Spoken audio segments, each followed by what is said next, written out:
नमस्कार. आज आपण पारंपरिक पद्धतीनं खुसखुशीत, कमी तेलकट, महिनाभर टिकणाऱ्या कापण्या कशा बनवायच्या ते पाहणार आहोत. काही ठिकाणी कडक कापण्या तर काही ठिकाणी खुसखुशीत कापण्या आपापल्या आवडीनिवडीनुसार बनवल्या जातात. तर आज आपण महिनाभर टिकणाऱ्या खुसखुशीत कापण्या कसा बनवायचा ते पाहणार आहोत. कापण्या परफेक्ट होण्यासाठी पहिली टिप म्हणजे आपण घेणारी सगळी जिन्नसे ही मोजून घेणं गरजेचं आहे. त्यामुळे आपल्या कापण्या तेलकट होत नाहीत, कडक होत नाहीत, छान अशा खुसखुशीत बनून तयार होतात. आज आपण 250 ग्रॅम गव्हाच्या पिठाच्या कापण्या बनवणार आहोत. त्यासाठी गव्हाचे पीठ अजिबात चाळून घ्यायची गरज नाही. त्यासाठी 1 कप भरून दाबून इतकं गव्हाचं पीठ घेतलेलं आहे. हे रोजच्या वापरातलंच गव्हाचं पीठ वापरलं आहे मी. वजनी म्हणाल तरी 250 ग्रॅम इतकं गव्हाचं पीठ आहे. ज्या कपानं गव्हाचं पीठ घेतलेलं आहे त्याच कपानं 1/4 कप म्हणजे चौथा हिस्सा इथं बेसन पीठ घेतलेलं आहे मी. वजनी म्हणाल तर 25 ते 30 ग्रॅम इतकं बेसन पीठ आहे. 1 चमचाभर भाजलेली बडीशेप कुटून त्याच्यामध्ये टाकली आणि चवीपुरतं मीठ टाकून व्यवस्थित असं मिक्स करून घेतलं आहे. आता आपण याला एक चमचाभर कडकडीत तेलाचं मोहन घालणार आहोत. त्याच्यासाठी फोडणी पात्रात 1 चमचाभर तेल कडकडीत धूर येईपर्यंत गरम करून आपण पिठामध्ये टाकून घेणार आहोत आणि चमच्याच्या साहाय्याने हलवून घेणार आहोत. पटकन त्याच्यामध्ये हात घालायचा नाही तर आपल्या हाताला चटके बसू शकतात. चमचानं 1 ते 2 मिनटं व्यवस्थित मिक्स करून झाल्यानंतर पीठ थोडंसं साधारण थंड झालं मग आपण त्याला हातानं 3 ते 4 मिनटं व्यवस्थित असं चोळून मिक्स करून घेणार आहोत.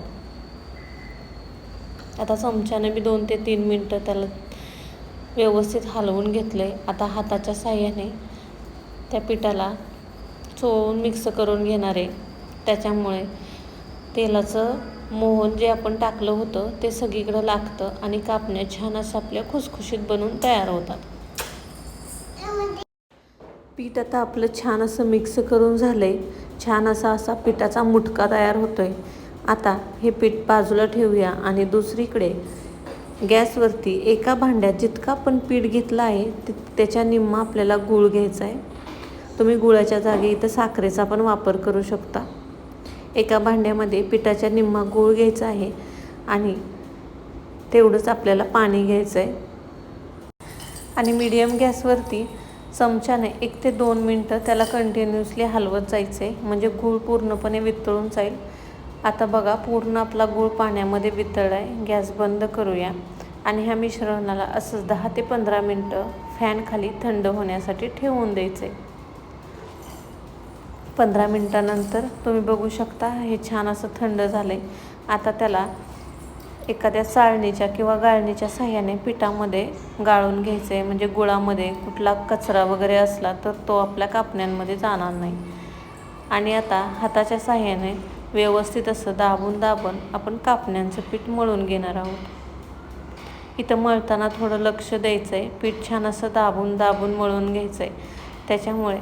त्याच्यामध्ये कुठल्याही प्रकारची गुठळी होत नाही आणि पीठ छान असं तयार होतं. 2 ते 3 मिनटं व्यवस्थित असं पिठाला मी मळून घेतलं आहे. आता त्याच्यामध्ये 1 चमचाभर भाजलेली खसखस टाकून परत त्याला एकजीव करून घेते. छान असं आपलं पीठ मळून झालं आहे. आता त्याला अर्धा तासासाठी आपण झाकून बाजूला ठेवून देऊया किंवा त्या लगेच केल्या तरी चालतील. आता इथं मी लगेच कापण्या करते. तर पिठाचा गोळा घेऊन व्यवस्थित असं त्याला मळून घेऊयात आणि चाकूच्या साहाय्याने त्याचे छोटे छोटे गोळे तयार करून घेऊया. इथं मी 250 ग्रॅम इतकं पीठ घेतलं होतं त्यानं मी 4 गोळे तयार केले. तुम्ही बघू शकता किती छान असं आपलं पीठ तयार झालं आहे. आता त्याचा हातानं गोळा तयार करून घेऊया आणि आपण त्याला पीठ न वापरता पोळीच्या आकारात छान असं लाटून घेणार आहोत. जितकं कडक पीठ तितक्या कापण्या खुसखुशीत तयार होतात. आता त्याला दोन्ही बाजूनं आलटून पलटून व्यवस्थित असं आपण एक पोळीच्या आकाराचे लाटी लाटून घेणार आहोत. ह्याला अजिबात पण पीठ लावायची गरज नसते किंवा तेल लावायची गरज नसते.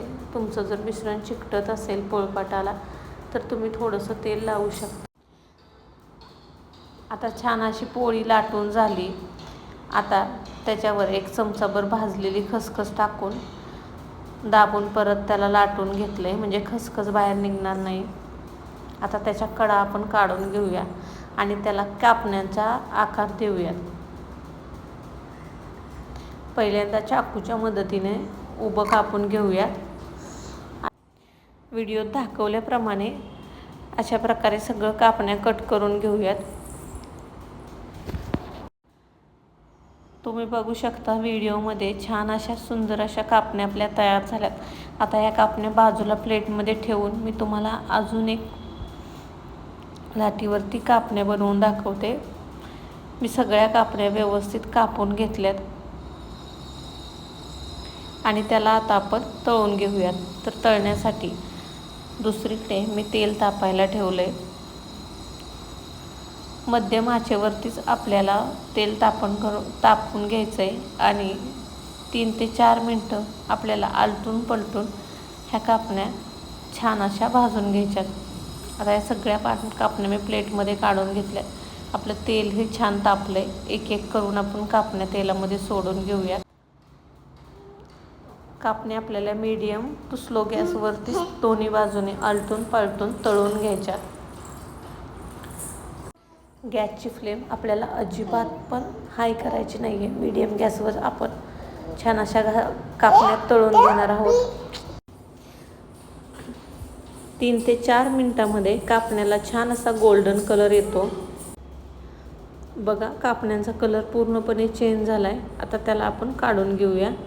इथं मी प्लेटमध्ये बटर पेपर टाकला आहे आणि त्याच्यावरती आपण या कापण्या काढून घेऊया. तुम्ही साध्या पेपरवरती पण टाकू शकता, म्हणजे त्याच्यावरती जे अतिरिक्त तेल आहे ते निघून जातं. अशाच प्रकारे राहिलेल्या सगळ्या कापण्या पण आलटून पालटून मी छान अशा खरपूस होईपर्यंत तेलामध्ये तळून घेतलेल्या आहेत. सगळ्या कापण्या एका प्लेटमध्ये काढून घेतल्यात. तुम्ही बघू शकता अतिशय खुसखुशीत अशा कापण्या आपल्या तयार झाल्यात.